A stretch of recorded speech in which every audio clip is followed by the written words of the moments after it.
Hello, and welcome to this edition of Finance and Technology Insights. I'm Brian Williams from Northshire Consulting.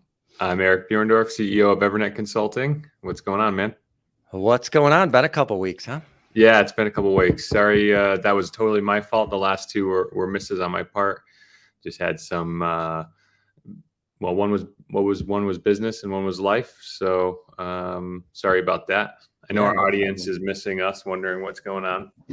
I know the outcry, the riots in the streets have been looking for us. The outcry. How do I look? I'm coming to you from my laptop in my.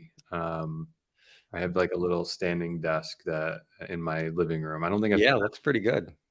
Okay, I don't think I've done the pod from this yet.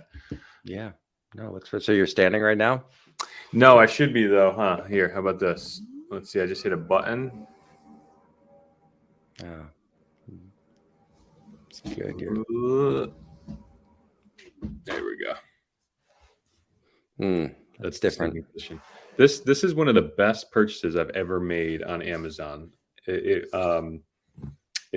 like an Amazon Basics. I think it was $130 or something. Wow. And I was like, no way is $100 standing desk going to be good. And I just took a shot on it. And the thing is, like, the build quality is perfect. It's got the electronic pad here to go up and like with 4 presets to go up and down. During COVID, my wife evicted me from the office in the front of our house and into the basement. Yeah. And I work out of here when no one's home. I work out of this like living room corner, so I have natural light coming in on me. Natural light's key. Yeah, absolutely. So the camera doesn't go up with you, or like how does that? Well, I'm on a Mac. Oh, you're just on a laptop. Got it. Yeah, it's a laptop. So this is okay. the laptop. But check this out. You ever see this? They ever tout one of these? No, I've never seen. I mean, I've seen those, but I've never seen you use it. This device single-handedly saved my career. This is a vertical mouse. Okay. Yeah, I don't know if you get a good shot of that or not. Yeah, that looks good. But it allows the arm to stay in the more natural position as you mouse. That's good. And to be honest with you, I can't. I'm surprised that this isn't the standard form factor for a mouse now, because like having a mouse flat, it creates this. What do they call it? Repeated. Yeah, repetitive motion syndrome or something. Yeah. So that's my space for today. How's it going with you? Pretty good. Yeah, no.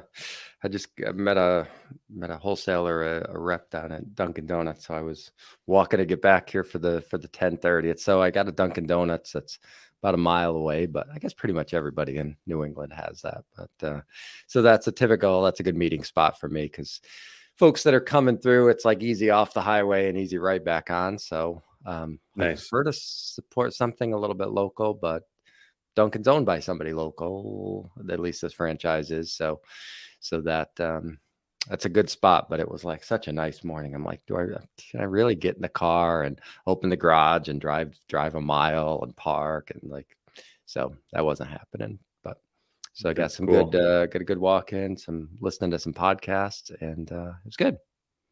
Nice. Yeah, I've been listening to the All In Pod, by the way. Thank you for that recommendation. Yeah. What do you like? What do you like about it?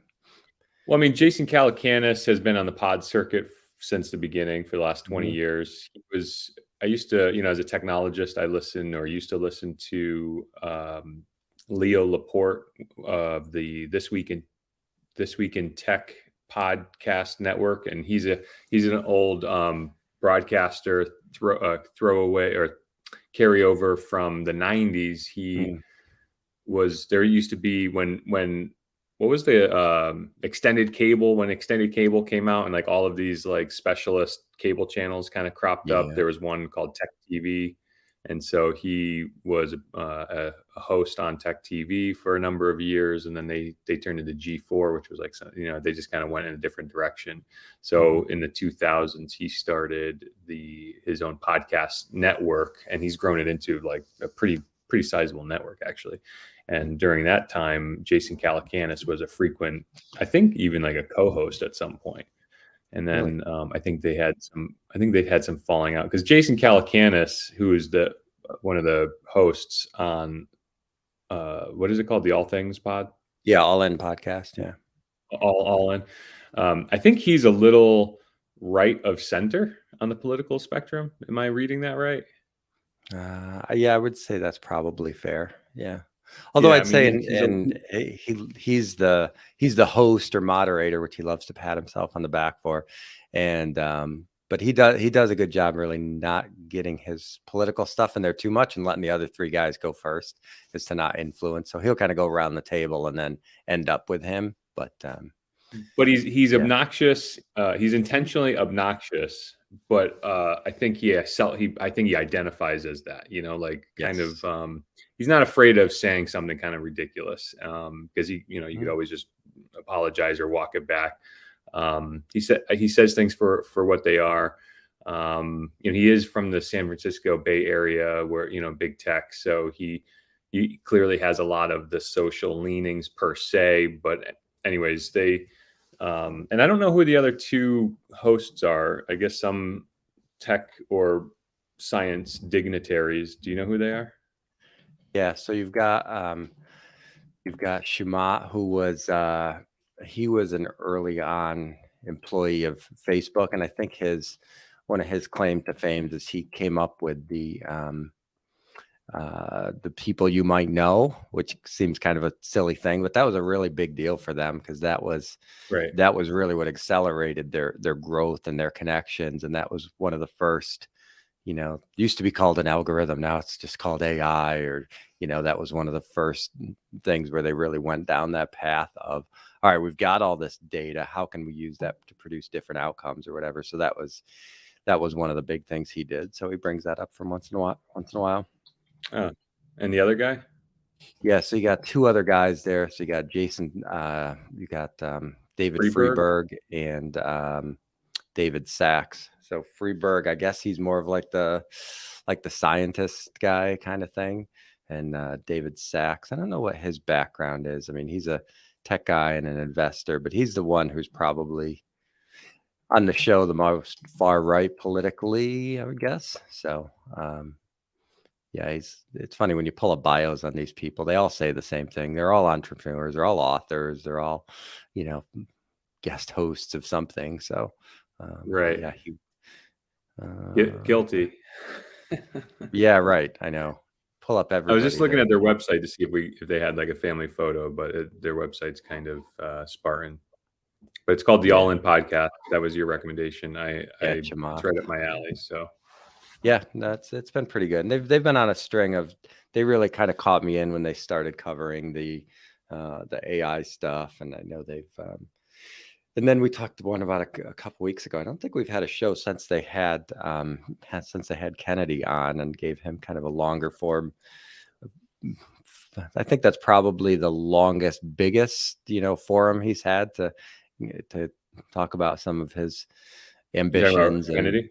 yeah, now that he's running for president, so on the Democratic side, so they gave him a good hour and a half or so a couple weeks ago. So Yeah, I listened to that that was episode. That was my first exposure to. Is it Robert Kennedy? Is it Junior. Robert Yeah, Kennedy Jr.? yeah. Yeah, so he it looks like he's been in politics for quite some time. I actually liked him on his platform in the sense that he's he's what I would call an old Democrat, so Mhm. left of center, I guess you would say, but not extreme left. Yeah, he's And definitely got some views that are not necessarily mainstream. So he's been, if they go after him, they consider him a conspiracy theorist and all that kind of stuff. Which obviously that's a bit of the family business, which is the ultimate conspiracy, right? The right. Kennedy assassination and stuff like that. So, but it's yeah, that's kind of the knock on him, I guess, is that he's a bit of a conspiracy theorist. Well, But the he's conspiracy theory is because he's actually spending time talking about how COVID was handled and the right. COVID response. Yep. Yeah, he spent a lot of time on that, and he believes the CIA was involved in his uncle and his father's murder. So, Oh, I didn't know that he's spending time on that. Yeah, yeah. So he's got a lot of stuff going on there.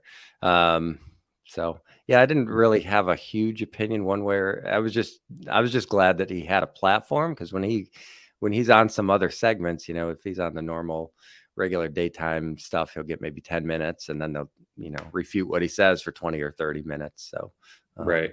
so this Yeah, was probably the, you know, the one thing that's 90%. unfortunate about him too is, you know, you never want to fault somebody for physical disability, but his vocal cords, he's got a voice disability or something Mhm. that makes it really. I mean, it's possible to follow and listen to him, but I feel bad for him. Just, I mean, that's got to be a pretty big challenge. Yeah, yeah, and, of course, Joe Biden had a famous stuttering issue, which you combine that with now his age makes him, you know, the subject of certain memes and stuff like that, which can be funny, but at the same time, you're like, "Man, this guy really worked hard to overcome a stuttering I, problem, and now I you didn't know got." Biden had a Yeah, stutter problem. Hmm. yeah. So a lot of the stuff now that when people just pull up a clip and be like, "Oh, look at this guy. He's, you know, so senile and doesn't know what he's talking about." It's like, yeah, but he kind of sounded like that 50 years ago too. You know, you're never, I guess, 100% completely cured of that, and it can click back in at any time. So Hmm. something he's obviously had to deal with, and now on the largest stage possible. It's probably not fun for him to go through, but doesn't mean they're not funny. Doesn't mean Right, some of those clips are right. still funny, but um, Huh, I didn't know that. yeah. So, switching gears a little bit, I've got a question for you. Uh-oh. What kind of continuing? Sorry, did you have something? No, no. I was just, let's hope I can answer it. Oh, I was just wondering. So, something that I've been doing, you know, one part of the show, we always kind of check in what's going on, personal, professional, that sort of thing. And this is my segue to that. Lately, so you know, it's 2023. I joined the professional workforce somewhere around 2005, 6, 7, somewhere like that. You know, I have my degree, my bachelor's degree in information systems. I've got a Microsoft certified systems engineer certificate, A plus, Net plus, Security plus, Linux plus, a bunch of these certifications that were big in the 2000s and before. In the teens, the 20 teens, I largely kind of went idle in terms of continuing education. And now I'm just kind of re-looking at that space. Mhm. And so something that I've been doing is I've been studying for this certification called the CISSP, Certified Information Security Professional, I think. But it's basically the with Certified Information Systems Security Professional. It seems like the mastery level certification for my um, career, I guess you could say, my trade. Okay. Just wondering what you do. You do any continuing education? Do you have any mandated continuing education? Do you have anything that you do for what's going on in that space for you? Yeah, but yeah, that's an interesting, good question. So we have obviously our licensing component that there's when you renew that and you have certain continuing educations that you have to go through. A lot of that is it's very topical with as far as like anti-money laundering, and they'll get into like some data security stuff. So usually that is just one of those kind of Who's click the through. governing body? Is that the state government or is that Yeah, your so it's a kind of a mix between the two. So you have the SEC, the Securities and Exchange Commission, which is federally, and then each state has their own banking and division of which investment advisors fall under. So okay? so you can, when you initially register, you're using the SEC platform, and but your governing body is both of them, but really the hands-on stuff is handled by the state The state. until you get over a certain asset level or a certain size. Then you become SEC registered. And for the most part, most of the day-to-day stuff is the same, although certain states might have slightly different rules on stuff. So you go through that. As far as the certifications and stuff, I've had things and then dropped them. Um, and the reason being for me, it's like, well, once I've learned it, then I've kind of learned it. So if I don't see the value in in the continuing education or want to just keep paying the fee just for the letters or something. That's never been something that really interests me. But I know, and I know that's just an opinion. There's a lot of advisors who No, will. no, There's I kind of share in that, or at least I shared in that for probably, like I said, through the 2010s, the yeah. 20 teens. I thought of myself as a qualified business professional. I was operating in the space. I was, a subject matter expert, so to speak. Mhm. And that's why I largely not turned a cold shoulder, but I kind of thought that it was kind of been there, done that kind of thing. Mhm. Yeah, I mean, if you go through, a few hundred hours to pass the exam, and then you learn it, and then you get the letters, and then you get the certificate, it's like, all right, well, a year later, why am I still paying for this? Are they adding Right. value there? And in our industry, it's been so watered down because there's no regulation on a lot of the names, and it's out of control. There's actually, if I thought I could pull it up quick, I would pull it up. But I think the SEC lists uh, a number of certifications or whatever, and the different letters and what they mean. And there's something like, I don't know, 200 or something Oh ridiculous God. like that for, and basically anybody can do something and throw out a course and give you uh, give you letters after your name. Right. I have to pull up this one because it's not really my style, but it's funny. Give these So, guys a so the good news is the certification that I'm taking appears to be kind of at the top of the pile as the most respected and qualified. Like I said, it's like the mastery level yeah. certification. Um, and if this isn't a good indicator, I think I took a baseline assessment exam and I scored, I think, 75% right out of the gate, which when I looked at this, missing 25, it was just like highly technical things that like nobody memorizes. Mm-hmm. You just always like go to reference those specifications and things.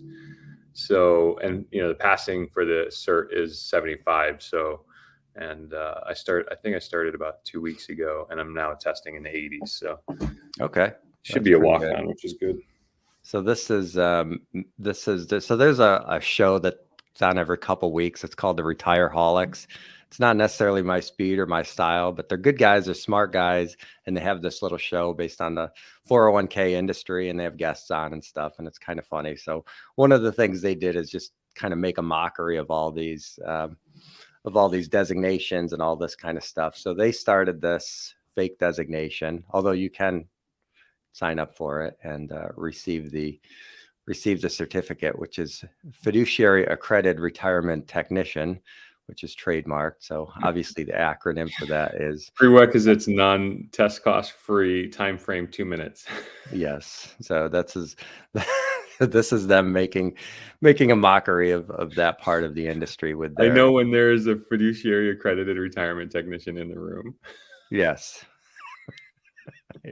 So anyway, just kind of having some fun with the industry. But it's funny, sometimes you'll pull up people's name on LinkedIn and they've got 30 different acronyms after their name, and then sometimes you pull up somebody and they've got nothing, and then you might scroll down on their page and it's like, yeah, they do it, but they don't really want to put it in there.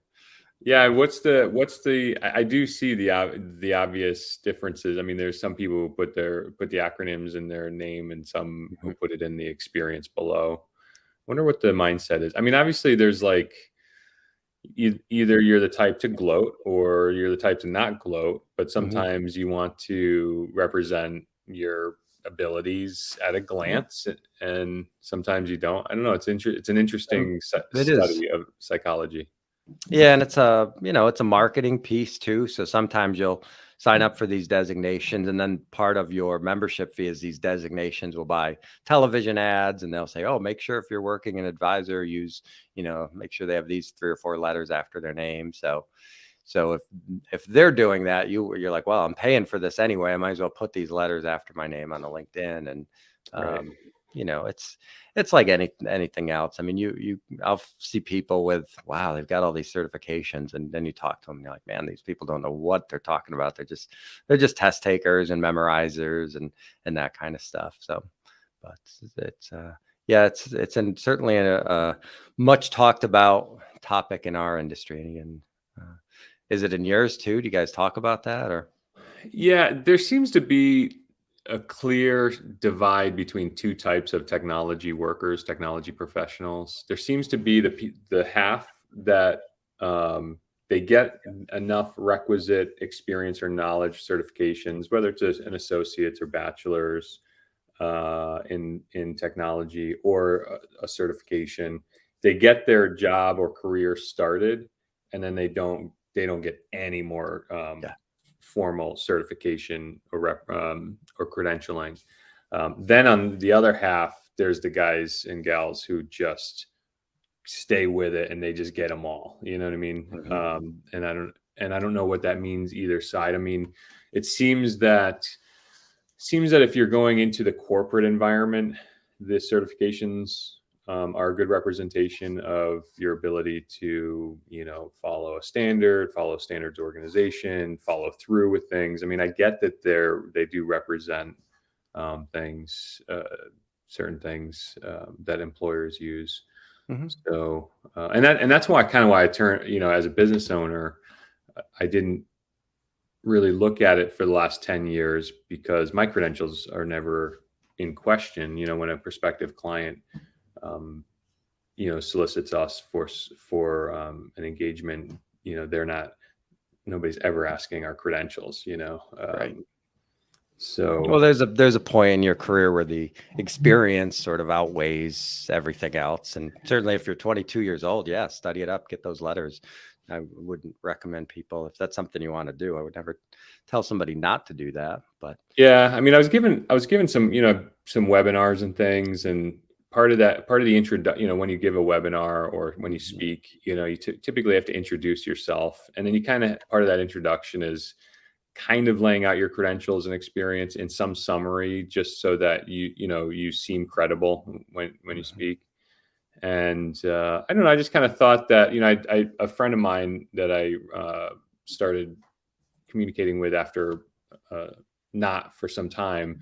I saw his LinkedIn, and I saw his experience, and I was like, okay. I mean, but he's doing similar work, and he got some of these certifications, with new some that I hadn't heard from before. So I just started looking at him. I'm like, what, kind of start pulling the thread. You know what I mean? Yep. And I said, all right, well, I could just brush up on a couple, textbook, subjects, and see what I am. And I feel validated in a way. Like I said, I took that baseline on the mastery cert, and it, 75 right out of the gate. So, I don't Yeah. know. Yeah. I've done that too. I'll see certain test, sample test questions or something. I'm like, all right, I got to go in and let me just check on this stuff. But Yeah. let me just see how I do. So, um, Yeah. So interesting. Anyways. So what else is going on in the world of technology and finance and AI? And I know that you were kind of grinding nose to the grindstone with some AI project. Did you? yeah, I don't have quite anything to roll out. I mean, this stuff is it's very much like the early days of the early days of the internet. Really, I think it's more transformative than some people are comparing it to the early stages of, Apple opening up their app store and, kind of the rush for those apps. I think it's more transformative than that. I think the issues with copyright and that sort of stuff is going to be a huge issue in terms of where it's sourced back to and all that kind of stuff. But I know every industry, and I know it's because I'm searching for this stuff and looking it out, but all the ads I get on any social media, it's like the newest latest AI tool for lawyers, the newest greatest AI tool for whatever. And I think our industry has been a little bit slower to adopt it, and I say slower just like weeks behind others instead of years behind. And it's just because they don't want to be giving out investment advice or giving out bad information. So um, I think the future of that is probably in small language models, not necessarily larger language models, but for organizations or folks that want to train their own model based on their own information that they want to put in there. I think that's where the value is. But no, I think I saw a 401k AI something or other that's coming out now, and There's been a few different plugins. I don't know if you followed the plugin market too much on ChatGPT, but there's a few of those that as you're starting to pull in live information, or it's still very early stages. I went in there and I tried asking some questions about some particular mutual funds or ETFs, and it spits it out, and that's great. But I'm like, all right, well, I could have been to Morningstar and already got this information. Well, OpenAI kind of grinds through the gears and then types it out on the screen. It's Right. still not the best platform for that, but it's not too far away. So What I love about what's happening in the AI space, I mean, all the marketing, all the marketers out there, just add AI. Take all of our ads and just add AI to it. I'm sure some CMO, chief marketing officer, is doing that across the board because it's buzzworthy. But what I love about what's happening in AI is it's some of the YouTubers I watch keep saying, like, just remember the current state of AI right now is the worst it's ever going to be. yeah. Does that make sense? Like, you have to kind Course, of think on that well, the thought current for a state second. of anything, well, is going to be better in the future, right? Whatever we're doing now from this point forward is the worst. Right. Which means like this 1.0 is indicative of like what the future might hold, like it's a kind of a wow factor.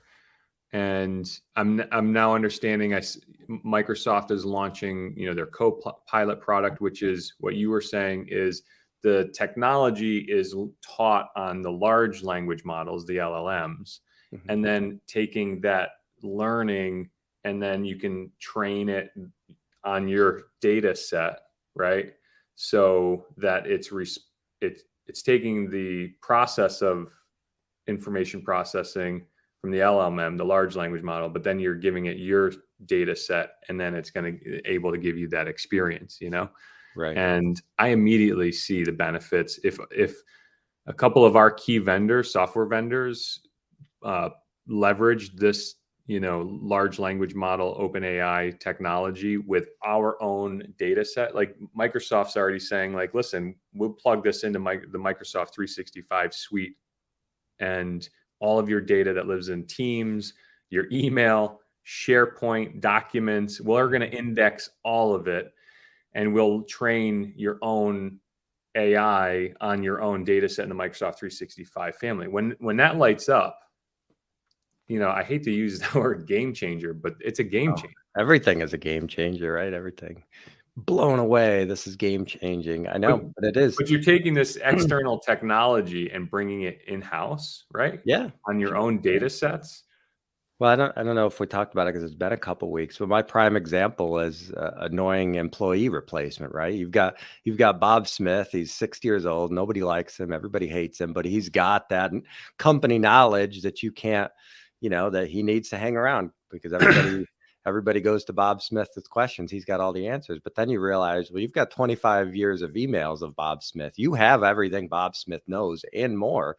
So you take those 25,000 emails, you put them into a large language model. He's answered every question that's been asked of him. He's taken his brain and dumped it through 25 years of emails. You don't need Bob Smith anymore. He's annoying. He smells funny. He's rude to women. You draw a line through Bob Smith. You own Bob Smith. You just, you can recreate Bob Smith, and put him in a corner, and you don't have to deal with him anymore, and you don't have to That's pay really, him. I haven't really kind of thought about it in that context, but when I look at the way that me and my staff interoffice collaborate on, how many times have, well, I mean, you're an army of one right now, but I mean, do you remember a time where you ever like had kind of the same conversation with a colleague Mhm. or a new colleague that you had you had with another colleague?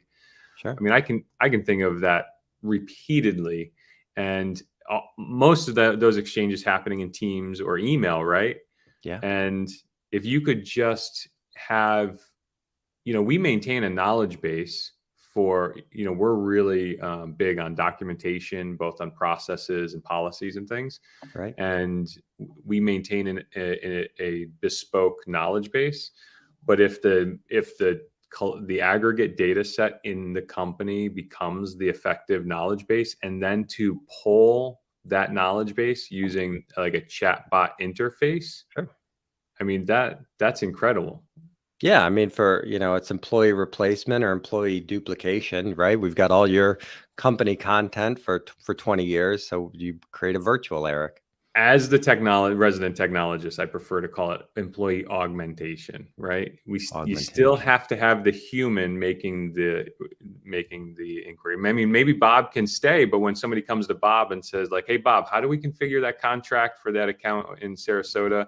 And Bob, Mhm. that inquiry could even be a pass through, right? So Bob Right. can sidestep that, can kind of observe the query and then monitor the response, right, to the Mhm. inquirer, and then make sure that it's vetted for accuracy. Right. And one of the things we talked about before was, the idea of knowing what questions to ask, and that's a barrier to people finding investment advice or financial advice. Sometimes they're intimidated by the fact of, I don't even know where to start. I don't even know what questions to ask. I don't even know what I should be looking for. So you take even a firm like mine that puts up that chatbot on its website that's filled with all my knowledge about useless baseball facts and financial stuff, but you could essentially quiz that and get that question stream going. And then you could say, all right, so now I at least know a little bit of basics. I know enough to have an intelligent conversation when I call Brian.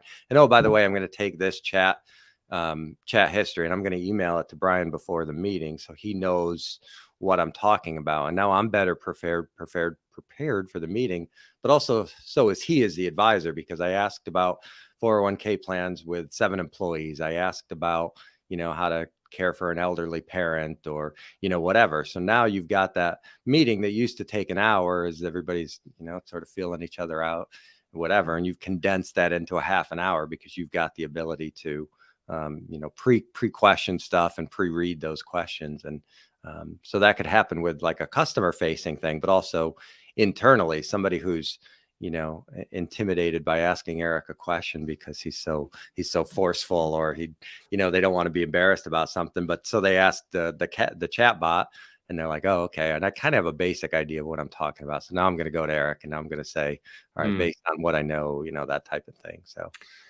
I'm obsessed with the day that will come where the form factor is not a chat bot.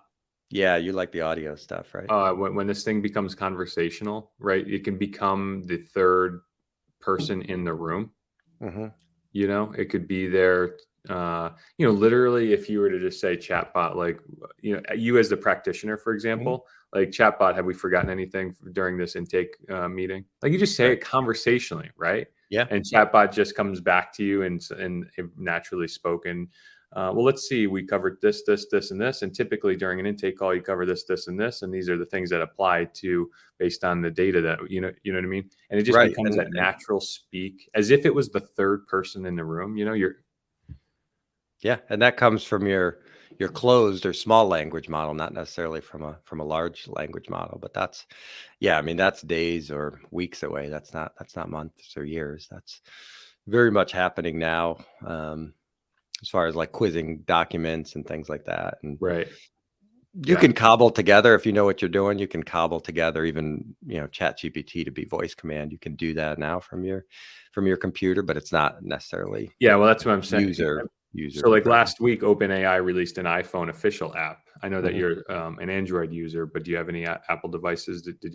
Oh, my wife does. I don't know if she's tried it yet. Did you try it? Um, I mean, that's when OpenAI launched GPT-3. I was actually surprised they weren't prepared for the mobile device app yet. I was kind of yeah, surprised that it was a web only experience, but they just launched the Apple version of it, and that's the form. I'm telling you, form factor is going to be key with this. It's going yeah. to be key, right? I don't want to sit at a chatbot interface.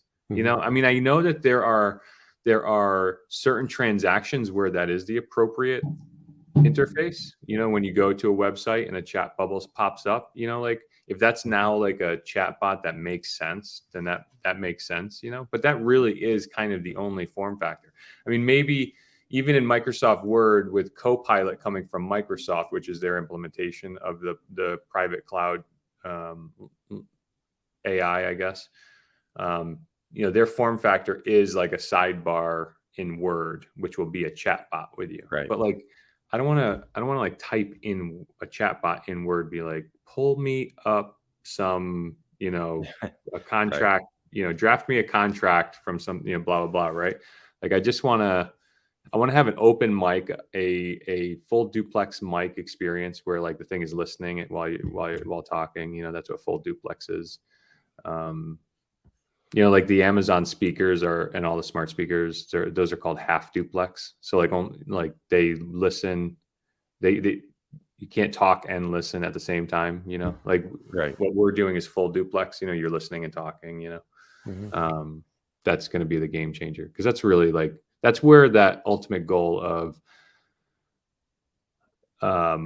like technology becomes seamless to people. Right. Right. Yeah, and that's when you get sort of the mass adoption. That's when you move past it being an app or a, website or whatever, and it just becomes the thing. Right. Yeah. Yeah, I haven't played around with the app too much. I mean, for like the last month or so, I've just taken the the website and just created a shortcut, and it's been on my phone and it's there as I'm not sure how the app is much different, if anything. It's not going to be much different, but native apps a well-designed native app tends to perform a little bit better. Yeah. I do know that they didn't integrate all the what you call the plugins yet. There you go. Are all the plugins in there? I don't. It's a pretty Spartan app. It doesn't have Yeah, much to so it. you That's can just see a your menu. history and new chat. Yeah, history, settings, new chat. It doesn't, and that's kind of what I'm saying is like that's the simplicity of it. So it's just waiting for the dialogue right away. Right. Yeah. Um, Me and my 6-year-old daughter were playing around with it. I said to her the other day, I said, "Hey, you want to talk to a robot?" She was sure, her eyes lit up. She's like, "Yeah." And then, of course, in the input box, the iOS operating system supports like a microphone input. Yeah. Say something to ChatGPT. ChatGPT, tell me everything you know about Evernet. Yeah, that's good. Say All something right. to Yeah, ChatGPT. recognized it. Tell me everything you know about Evernet. So if I just took out that top line, you want to embarrass me on public television? Let's see. Oh, that burns. But as of my knowledge, I do not have any information about Evernet. It's possible that Evernet is a term or concept that has emerged after my training data. Oh, it's messed up. Oh man. Messed up, chat. But see, that must not have the plugins for live web searching or any of that stuff. And I'm going to say consulting. I mean, we certainly existed prior to September 21. So, they clearly don't want to give any information about entities, it looks like pedestrian entity, like sure, if you ask George Washington's birthday, I'm sure you got it, but Yeah, I would say so. so what else is going on? They Anything do. else Is there interesting? any? Yeah, is there any sort of authentication on a regular basis for that, or? Authentication when I open the app? Yeah. The authentication is retained, so I can go to the settings button and settings, and I can sign out. But apparently they've got a subscription model that they're going to be $20 a month, priority access, always available, ultra fast. Wow, they're actually monetizing this already?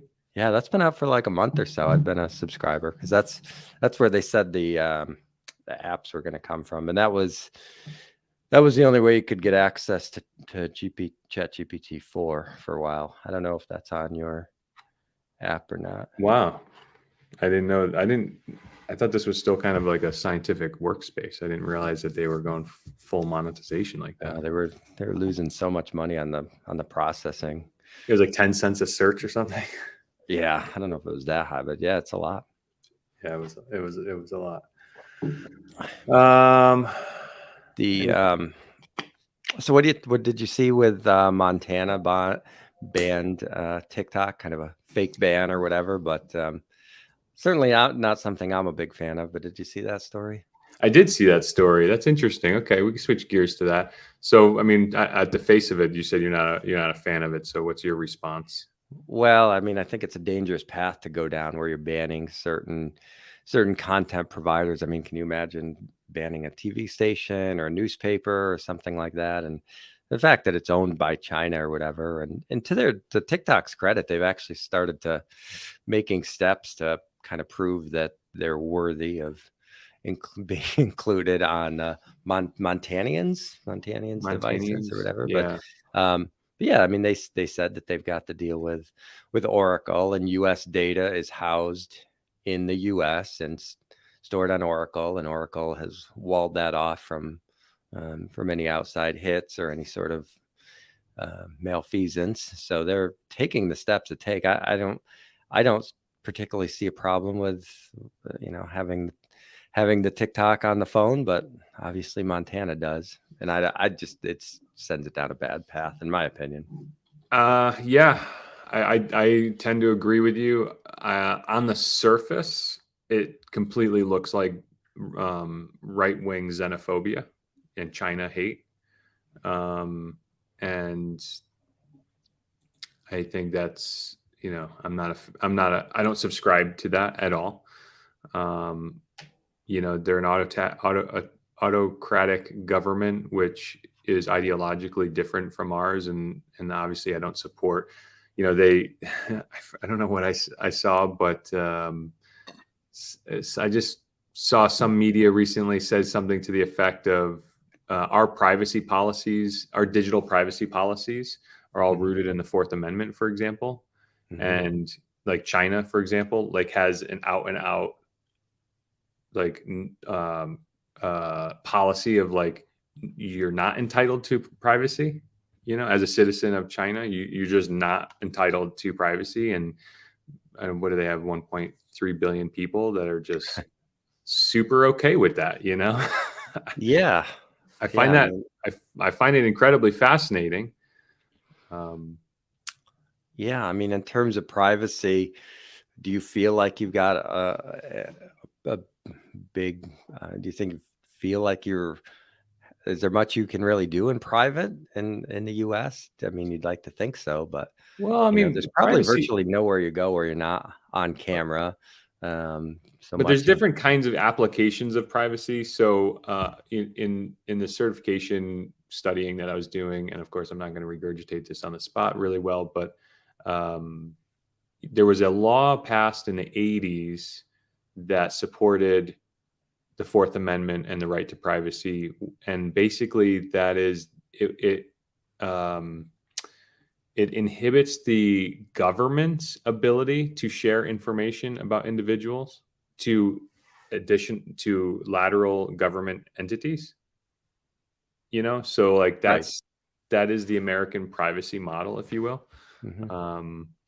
And growing up, I always like, well, why can you be a criminal here and like the DMV you can still get a car registered? You know what I mean? Like it's because like the governments don't share information about individuals. You don't have that public credit score, and Mm-hmm. China came out with just that a few years ago, like a private or a government credit score, so to speak.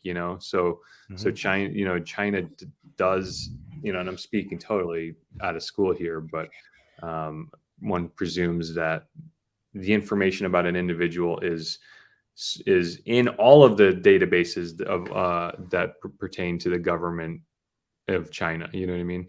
Yeah, it's shared once, shared with everybody, kind of thing. Right. And in a practical sense, you look at that and you go, well, that kind of makes sense. Like if you have tickets in Montana, you shouldn't be able to register a car in South Dakota because South Dakota would just like look over and be like, hey, is this guy clean or what? You know what I mean? Right.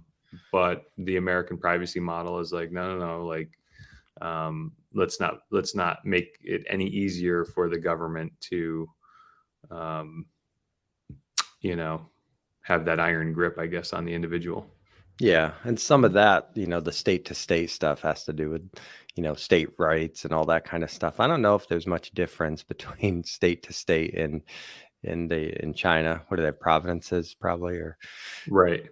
but yeah, some of that has to do with the state rights and stuff. But when you look at the ban, I mean, it's just, TikTok is a media outlet and it goes sort of against everything we believe in is in terms of banning that. And I mean, listen, most things now at this point are cross-platform posted anyway. I mean, anybody that records a TikTok on any regular basis is taking the same form factor, and it's a YouTube short, it's an Instagram reel, and it's a whatever. So there's nothing content wise that they're banning, because that was the argument at one point, that this was dangerous to the kids and all that kind of stuff. But I mean, that's not really the case anymore since everybody else has the same form factor. So Yeah, it certainly doesn't seem to raise to the level of a public safety issue, right?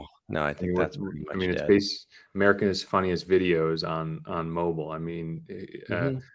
there is we found in 2016, and that social media can influence the thoughts and minds of the masses just by seeding various. So, I mean, that's Hmm. definitely a concern.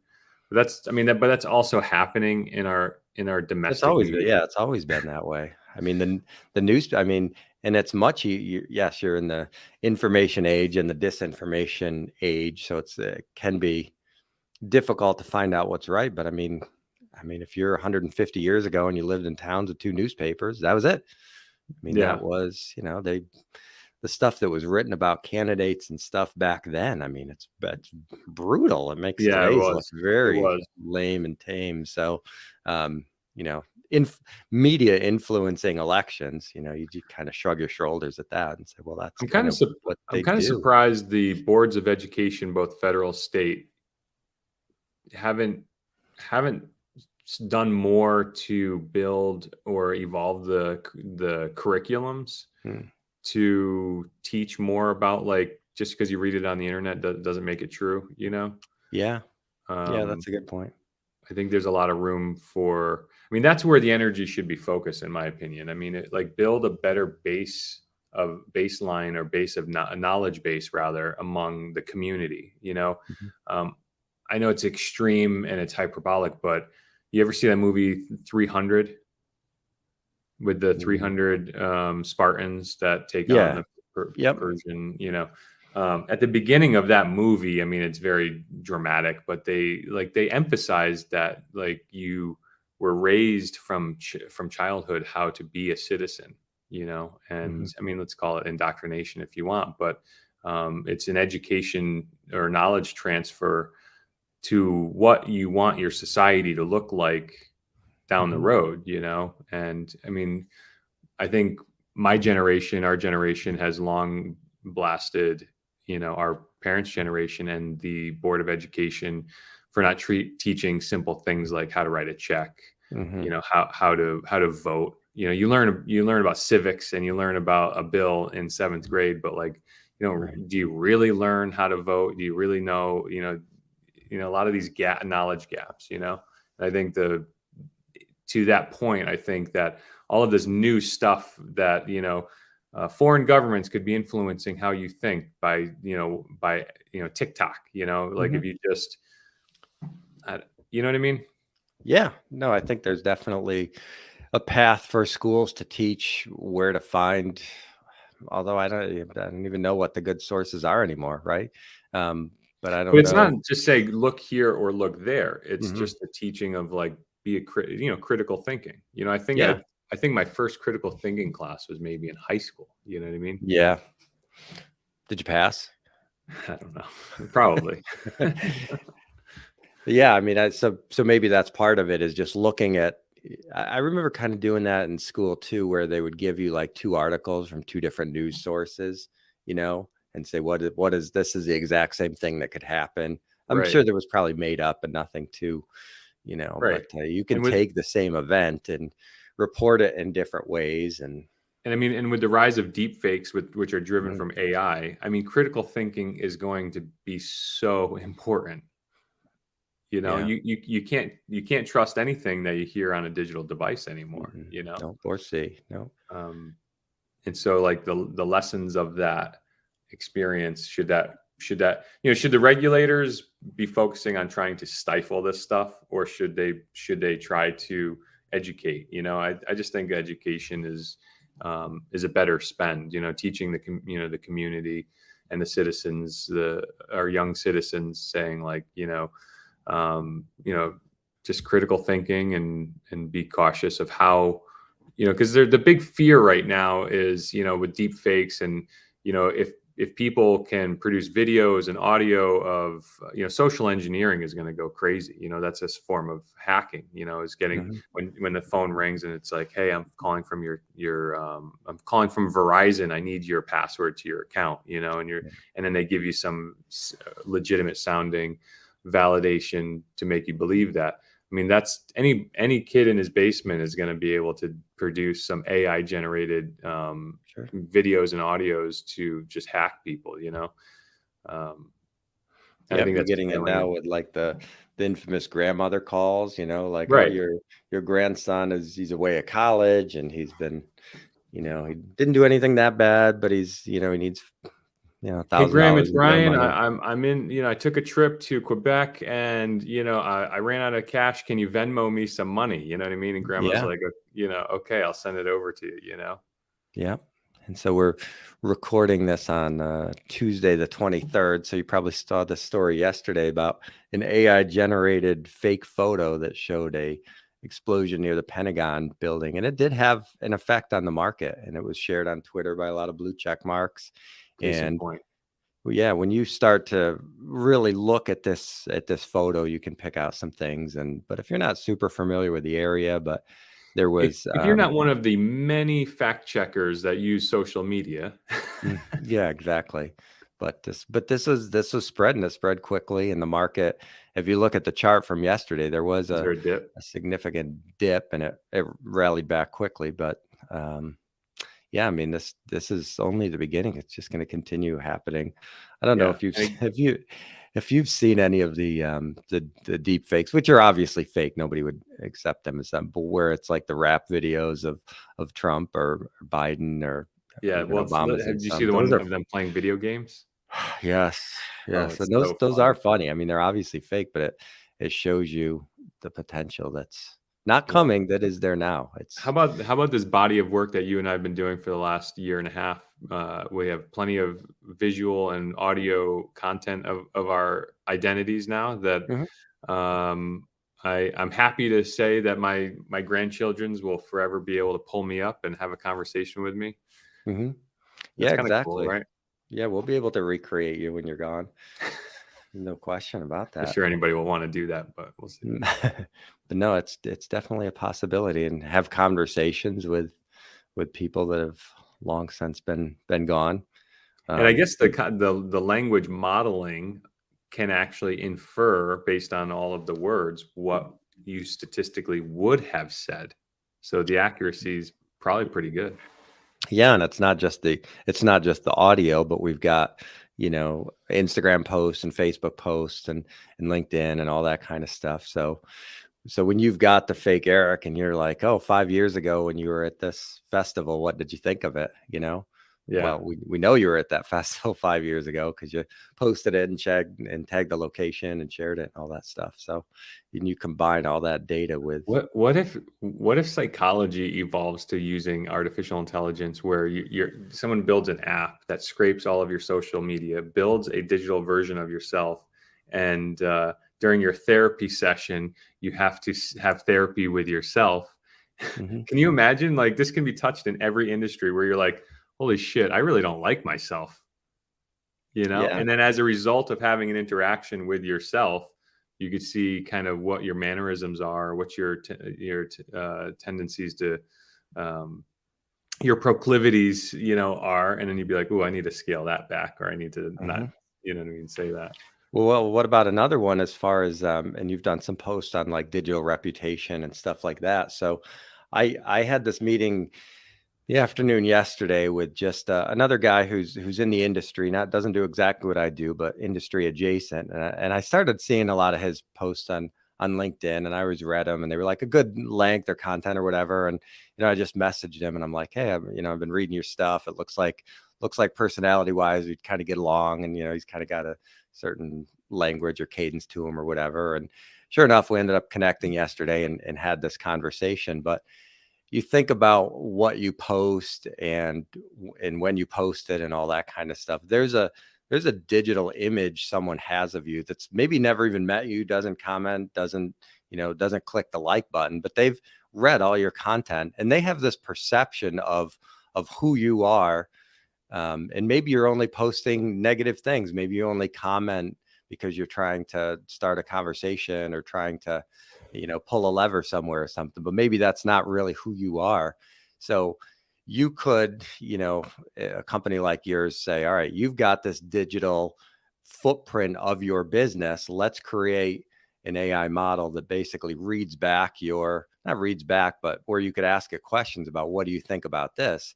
And maybe your digital footprint of yourself and the perception people are getting from you is not really what your company is. So I think about Mm, that. I'm like, what am I posting on LinkedIn? Is it mostly negative? Am I trying to, or is it stupid dad jokes? Or am I sharing the right stuff? Or do people think I'm combative with this organization or whatever? So you have to kind of think about that. So if I was trying to figure out what that perception is, I could ask people, or I could, request from LinkedIn, you can get a CSV of everything that you've done or whatever, and you could kind of read through that. But then you could take it a step further and you could take that CSV, upload it to a large language model and be like, all right, let me ask my digital footprint of myself some questions and let me see if it's in line with what I actually believe. So that could be a potential service that people are offering too. that's what I love about this, because just in the last 3 minutes talking to you, two very real business cases for this new technology that Mhm. we would never have mentioned 6 months ago. Right. Yeah. You could easily see OpenAI if they have an open API app store kind of thing where people are making apps with OpenAI. Yeah, you could easily see like a social media um, persona um, litmus test or something. You know what I mean? Yeah. Yeah. Where Whatever you. like they already take an aggregate of data and say like, well, you're because of your leadership and the content you're producing or whatever, right? With the Mhm. leadership is your public talking heads that are all on Twitter and social, right? And you could build, whatever. The app could say like, well, your company tends to be a right leaning organization, and these are your social blah blah blah. So you Yeah. can really get a kind of a compass to what that is. And then with that information, right, with that feedback, you can say, well, is that who I want to be or who I want us to be? And then Yeah. and then start making meaningful changes to that. Yeah, definitely. You just take your feeds and all your podcasts, your videos, and everything that you've posted, and maybe your blogs, and maybe that's the whole contents of a particular database that is your large language model. And then you just Right. say, all right, summarize all this, you know, 37 hours of content I got out there, and summarize this in a 5-minute video and tell me who the finance and technology insights guys are. Tell me about those guys. Yeah. Yeah. That's interesting. A lot of food for thought. Yep, a lot it could do there. Hey, and we're right We, up against an hour. yeah. Let's call it. All right, sounds good. Well, Brian Williams from Northshire Consulting, independent Connecticut investment advisory firm focusing on businesses and families and a lot of folks that other advisors kind of overlook. Probably don't say that enough, but we uh, work with a lot of people that the industry has historically shunned. Got a tagline that I probably haven't used here, but our industry focuses a lot on giving help to the people who don't need it and doesn't really give much help to the people who do actually need it, just by the way it's constructed. You got a few $1 million, you're going to get advisors calling you all the time for force them at the golf course. But if you're just trying to get there, it's unlikely any advisor is going to reach out and try to contact you. But that's the way we work, trying to help people get to the point maybe where other advisors will actually talk to them. So Brian Williams, Northshire Consulting. And I'm Eric Bjorndorf, CEO of Evernet. We're a national MSP managed service provider, IT consulting company. We just launched a new digital marketing agency. So you can find us at evernetco.com, and our socials are evernetco. We run a pretty active social channels and video channels. We're putting a lot of good content out on YouTube, so find us on YouTube. And we're putting out some good shorts and reels on TikTok and Instagram. So check us out there. Eric Bjorndorf, Evernet Consulting. That feels very BNI like to say that, doesn't it? I know. That's what I was thinking as I finished it out. That was my 1 minute. All right. We'll see you.